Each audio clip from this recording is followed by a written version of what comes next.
حبیب معلم نے خبر دی، انہیں عطا بن ابی رباح نے اور ان سے ابن عباس رضی اللہ عنہ نے فرمایا کہ جب رسول اللہ صلی اللہ علیہ وسلم حجۃ الوداع سے واپس ہوئے تو آپ صلی اللہ علیہ وسلم نے ام سنان رضی اللہ عنہا انصاریہ عورت سے دریافت فرمایا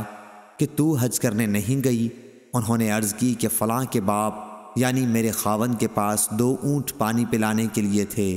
ایک پر تو وہ خود حج کو چلے گئے اور دوسرا ہماری زمین سیراب کرتا ہے۔ آپ صلی اللہ علیہ وسلم نے اس پر فرمایا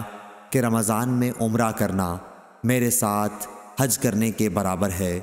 اس روایت کو ابن جریج نے عطا سے سنا، کہا انہوں نے ابن عباس رضی اللہ عنہ سے سنا، انہوں نے نبی کریم صلی اللہ علیہ وسلم سے، اور عبید اللہ عبد الکریم سے روایت کیا،